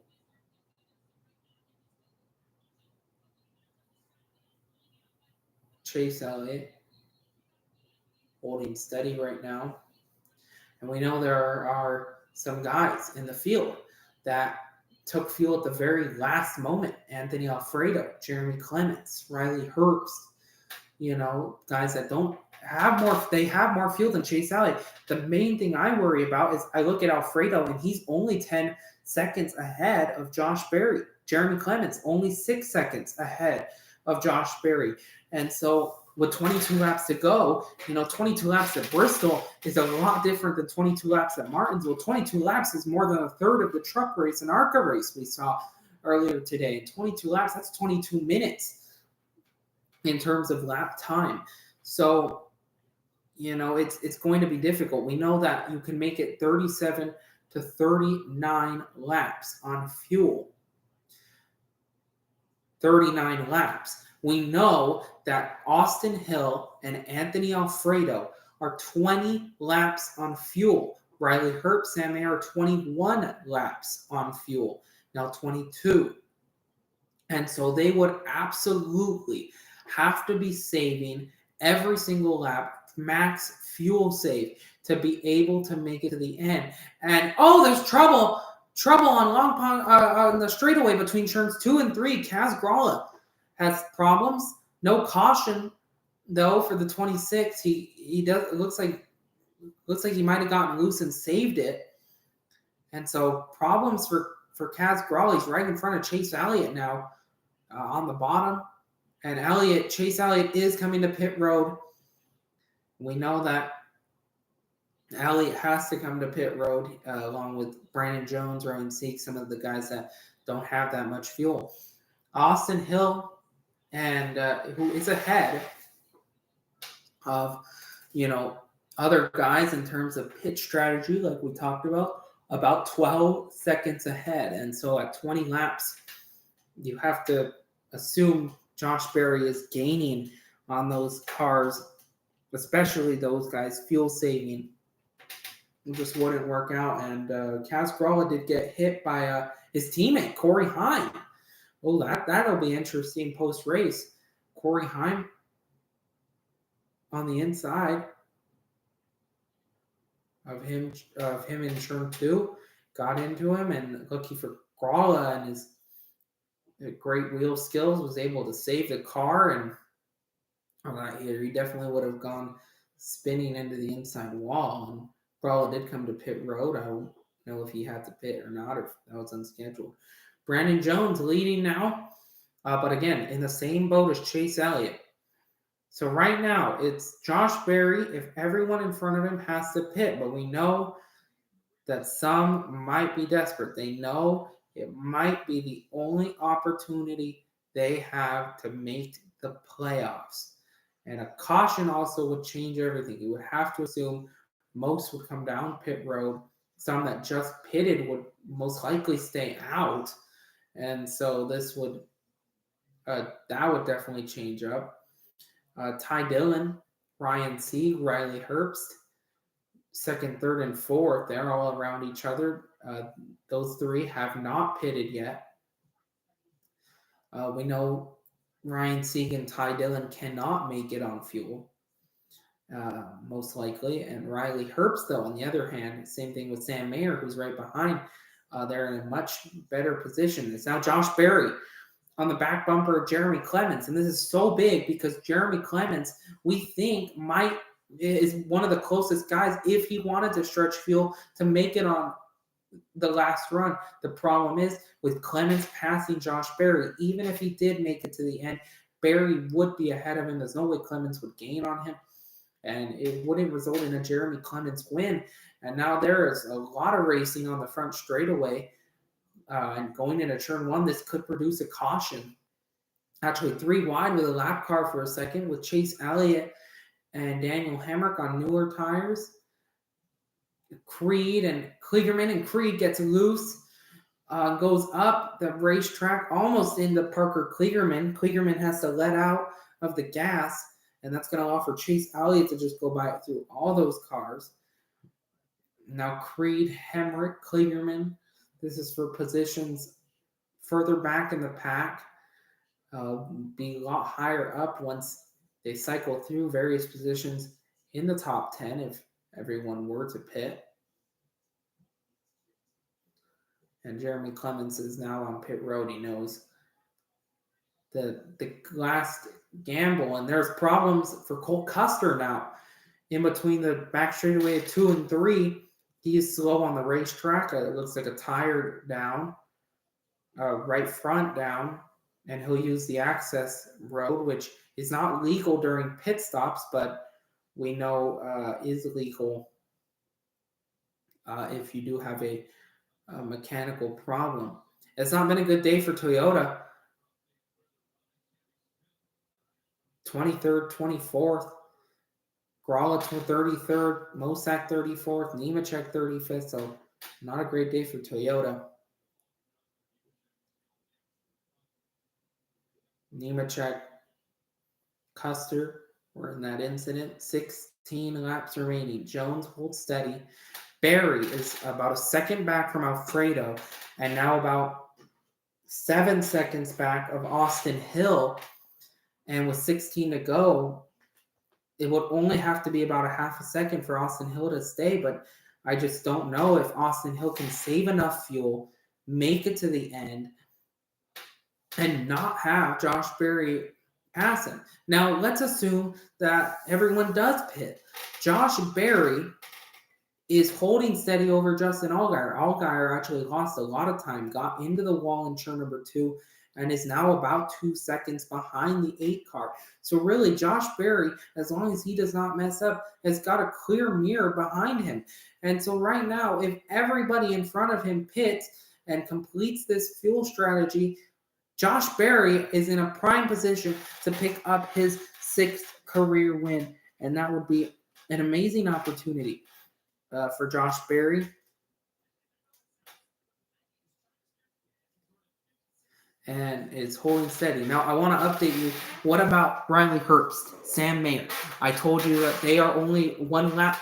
They have 1 lap less of fuel than Austin Hill. They are currently about 13, 12 seconds ahead of Josh Berry. Now, with 15 to go, that is a much more reasonable situation. The problem is, can they save enough fuel? We do not know if they can make it on fuel. So it's either 14 laps to go. If Brandon Jones, 10 seconds ahead of these guys, takes that 14 to go, will this be able to work out for them? And if one of these guys outside the playoffs, Brandon Jones leads right now, this makes the playoffs all the much more closer.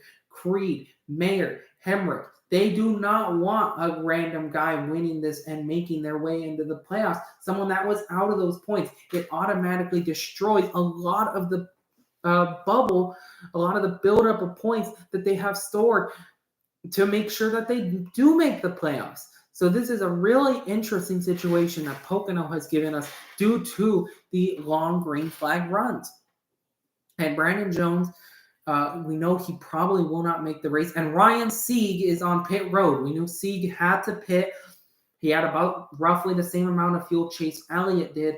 And Sieg, who is running 3rd at the time, has to come to pit road. So this is a big development for Ryan Sieg. It's just not going to work out today for that 39. We know they've had a really rough season. They've run 3 races. And Parker Retzloff seems to be having a mechanical issue.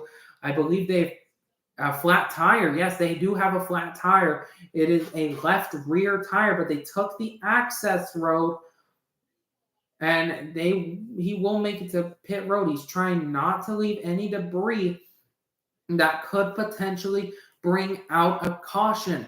And so he has come to pit road now, and they will service the car. So not a great run for Parker Retzloff in his rookie season, his rookie campaign.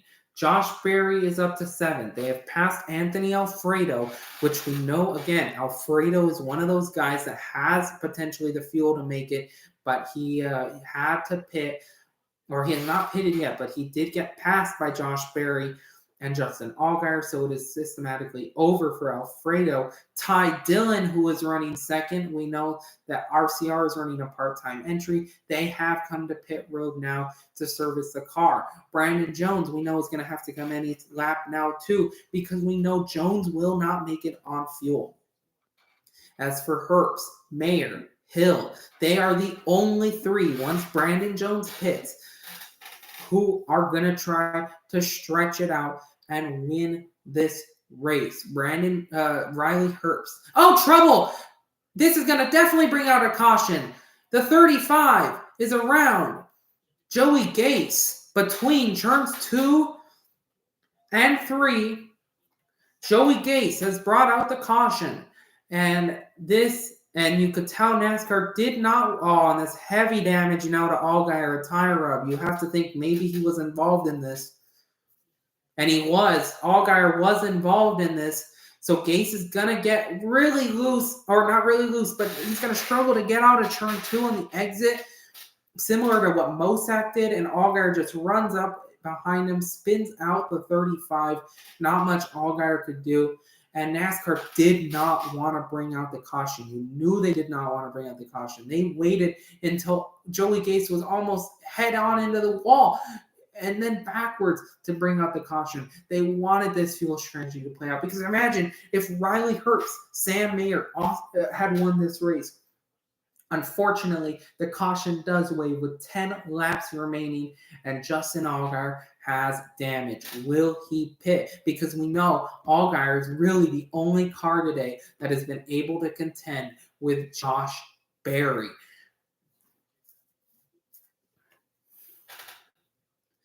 This is also going to help. If they pit Berry, Allgaier, which I guess I wouldn't really see why you would, but if they do want fresh tires, remember, there are guys that just pitted. Ty Dillon, Ryan Sieg, Brett Moffitt. They have brand new fresh tires. Alfredo, Graff, Hill, Mayer, Herbst, Jones, they'll all pit. And those guys will cycle up. Ty Dillon is going to be as high as 9th on this restart. And he has almost 20 lap fresher tires. Look at Chase Elliott. Chase Elliott is 3rd highest of the guys that have already pitted. And he has 10 lap fresher tires than Josh Berry. So this could be a huge opportunity here for some of these guys.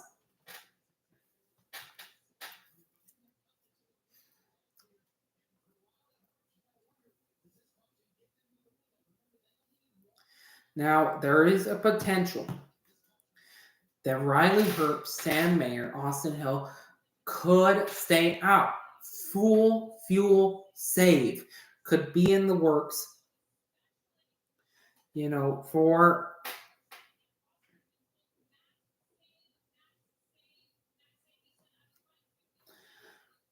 so it is going to be an absolute fuel save for these guys. What is going to happen here that allows for Riley Herbst, Sam Mayer, and others to win this race? In other words, we still have some sort of fuel strategy. It's going to be a matter, though, who pits, who doesn't. Brandon Jones, of course, comes down pit road. They, of course, had to. They knew they would not be able to come down. Allgaier does pit. They have multiple tire rubs, as I think one of the tires is actually flat. And everybody who pitted early, except for Josh Berry, comes down pit road, along with guys that have not been down pit road as well. Wow.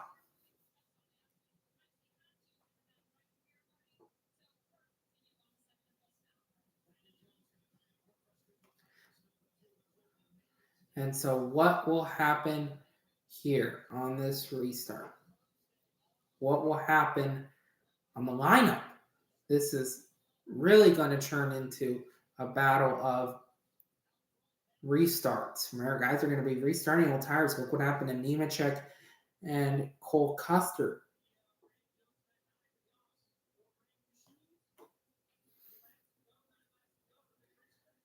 And so what happens on this restart?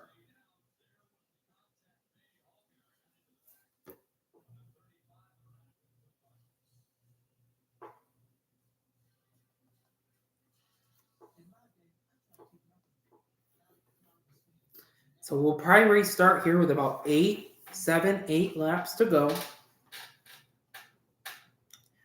And we'll see what happens. I want to thank you all, those of you who have been on the stream. Looks like we only have one person on right now. Looks like that's the lowest it's been, but I know people will start joining for the finish. But I'd just like to thank everybody for the third annual stream. I know that these have not been as successful as the Talladega one, but and as for the channel, I'd love to start posting more videos. Of course, though, the summer is unfortunately ending, and so time will become very limited. Really, the summertime was the opportunity to post videos, and it just never came around. But it doesn't mean the channel's not dead. The channel should be continuing with sporadic videos and streams and other content as well. I would like to keep it going. Just depends on how it goes.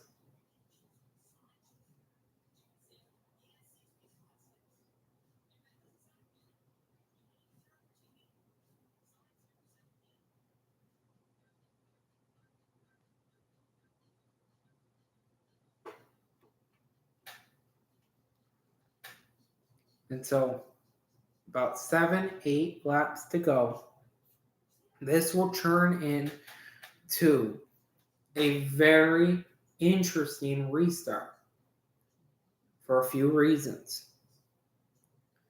Remember, this is important to remember, there are guys going to be restarting on old tires. There are also going to be guys who are a lot faster than others. And with only so many laps to go, and with such a jumbled up field, there are going to be guys that need to win to make the playoffs. They know that really, other than Daytona, maybe a road course if they're very, very lucky, will they be able to win? I also want to remind you that even in all the craziness this season, I'm looking specifically at Talladega,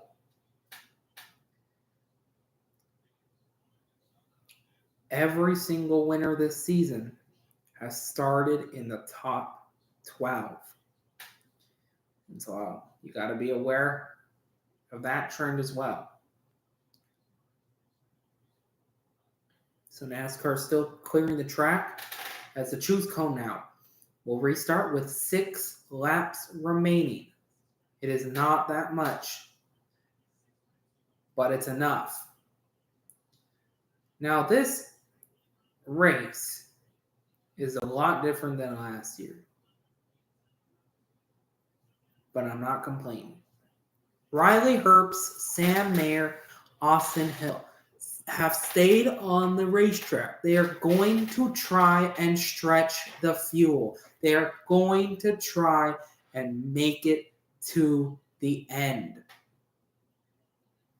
Josh Berry, Sheldon Creed, Chase Elliott have not pitted yet.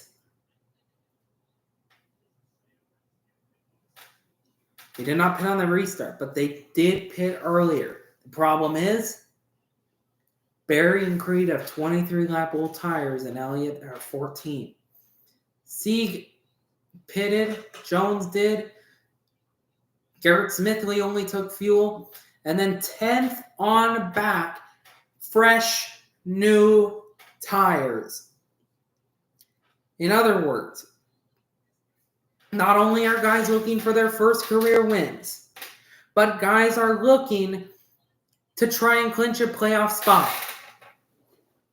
Josh Berry is going to be starting fourth, the dominant car of the day. The problem is he's not starting on the front row. He doesn't get to dictate how his restart goes. And can he get around the guys with old tires before the guys with new tires catch up to the most dominant car of the day? It's going to be one of the most interesting NASCAR restarts we have had this season.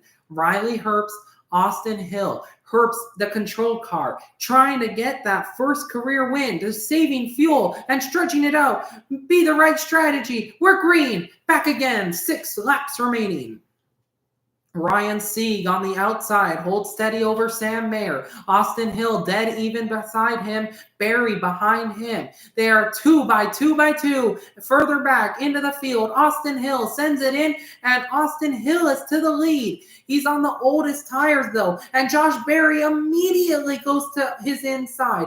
Josh Berry to the inside of Austin Hill. Now side by side for third. Hill goes all the way to the bottom to get the draft from Josh Berry.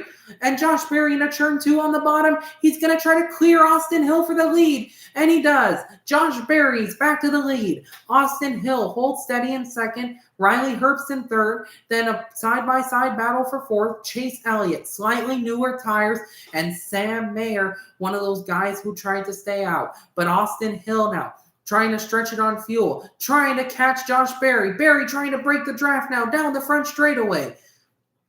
Guys on new tires, guys on old tires, everybody scrambling for these late positions with 5 laps remaining. Josh Berry holds steady over Austin Hill. And Riley Herbst is in third. If Hill can catch back up to Berry, there are 3 wide now for fourth. Sieg, Mayer, Elliott. Behind them, Brett Moffitt, where does he go? He gets a run. Hemrick follows behind him. Sieg is on newer tires, and Ryan Sieg is going to drive by Chase Elliott and try to clear Sam Mayer. Hemrick almost spins out in turn number 2. He saves it. Car's trying to go around him now. There is a car up against the wall in turn number 2, and the caution will wave. It is a Toyota. It is Connor Mosak in the 19. And Connor Mosak, who qualified in fourth, has brought out the caution in turn 2. And that is now eliminated 2 laps because we are going to get NASCAR overtime.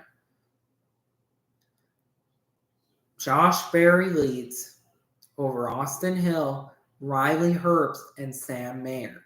Can those 3 make it to the end on fuel? They're going to have to stretch it a lot, really save over this caution break. That actually might have helped them, to be honest with you. They may actually be slow on the restart, though. Can they get the cars refired from the pace speeds? Mosak had looks like maybe a tire failure into turn number 2, slammed it pretty hard. Tough end to Mosak's day. And the guys that did not pit are staying up here pretty good. Ryan Sieg is in 5th. He has fresh tires. Chase Elliott in 6th has fresher tires than the guys in front of him. And Brandon Jones, Sammy Smith are on fresh tires.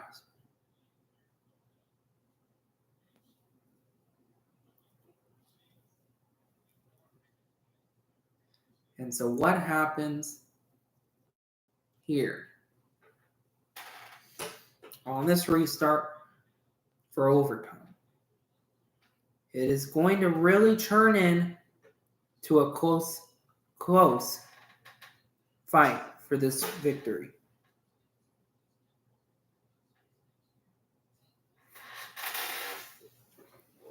Josh Berry, the leader right now, the dominant car of the day. Can he win this race?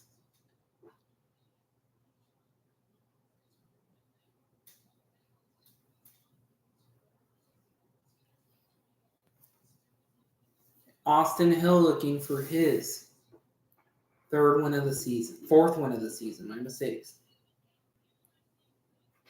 Riley Herbst, Sam Mayer, looking for their first ever career win. Something that has eluded them both for quite some time now. Same situation for the longtime veteran Ryan Sieg, who's been a staple. Him and the Sieg family have been a staple of the NASCAR Xfinity series. They're trying to get their first win. They got the first win as their organization when Eric Almirola won Sonoma. Can now their flagship driver, Ryan Sieg, on fresh new tires, win this race?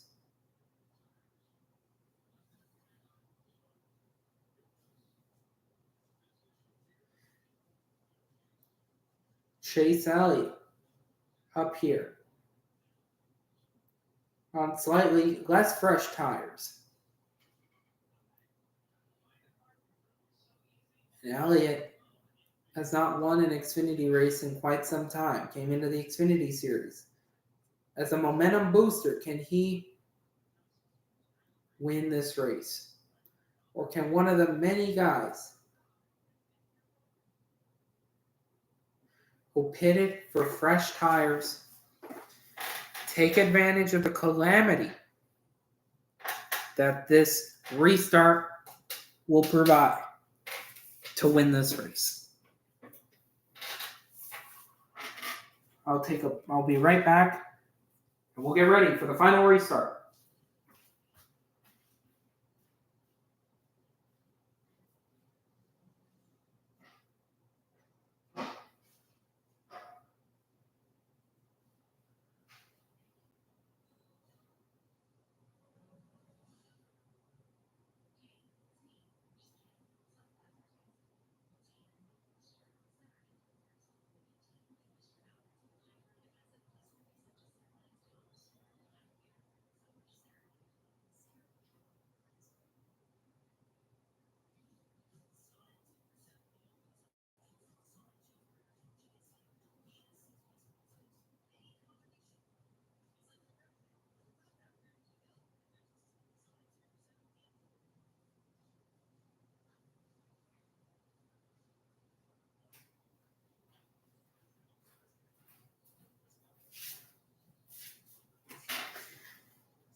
We are ready for racing. Ready for a great race. Ready for, I think, a great restart. Ready for a fun chance at a great winner, great opportunity,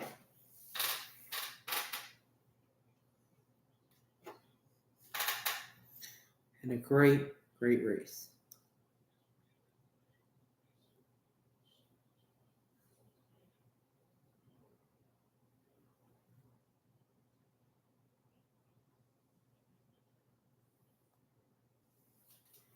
We also have to remember this restart, specifically the restart,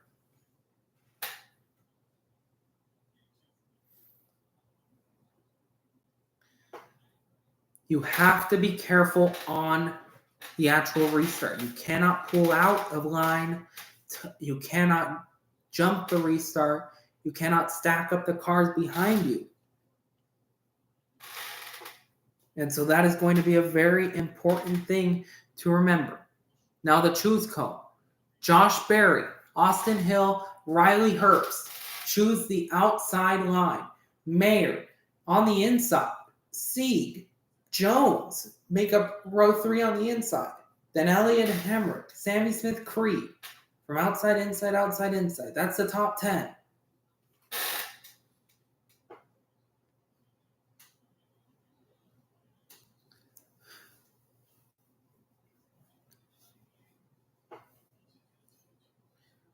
So let's look at it.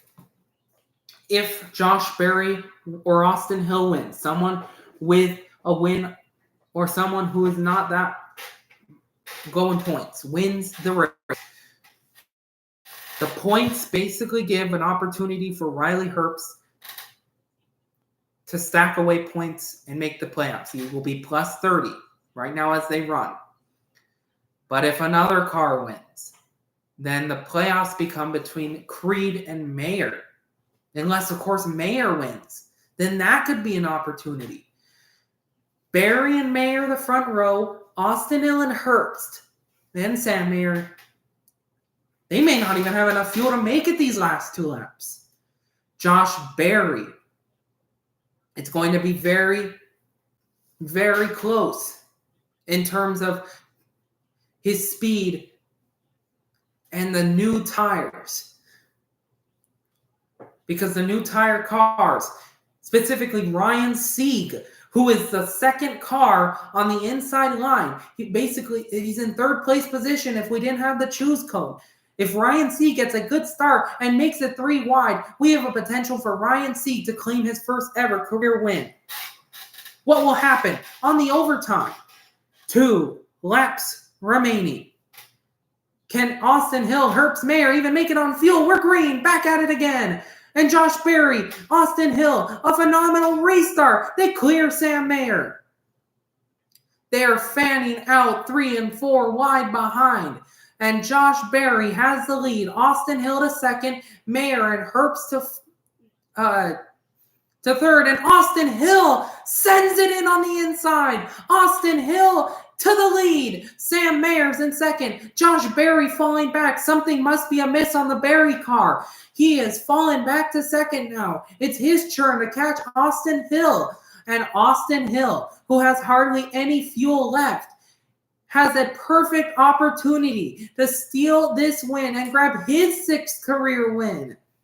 Oh my goodness. Austin Hill, does he have enough fuel to make it back? He has the lead over Josh Berry as they come out of turn number 3 now.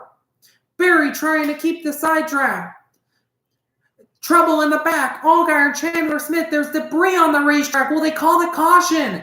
Austin Hill has the lead. There is a bumper cover in the front straightaway. They may wait until turn 2 to call the caution. Berry to the back bumper of Austin Hill. He's going to move Austin Hill up the racetrack. Berry into the side of Austin Hill. They're side by side on the back straightaway. Berry sidetracks. He's into Sam Mayer. Sam Mayer's up to second now. Can Sam Mayer get his first career win and chase down Austin Hill into turn 2? There's a car hard into the outside wall in turn number 3. It's Josh Berry. He's got a tire down. Sieg spins on the exit of turn 2 further back. Now the caution waves. It's over. Austin Hill will steal one in Pocono.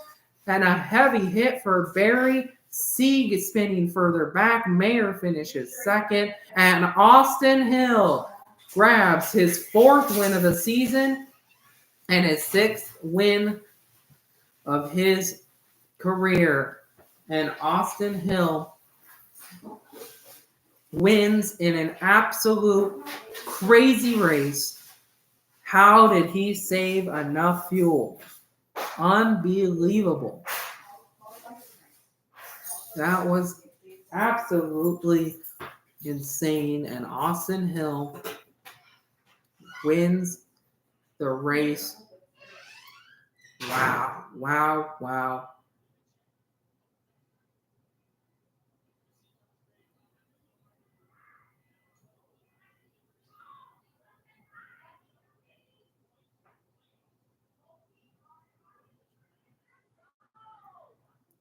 So Austin Hill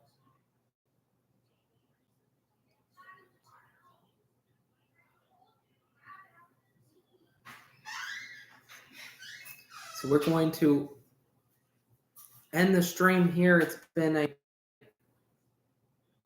crazy race. Congratulations to Austin Hill in a shocker. Too bad Sam Mayer, Josh Berry. But once Austin Hill got ahead, Berry side drafted, made the mistake. And Austin Hill his win. We'll see you next time on the Soren Review Radio and Racing Network. More videos to come. Thank you so much for watching, everyone. Have a good night.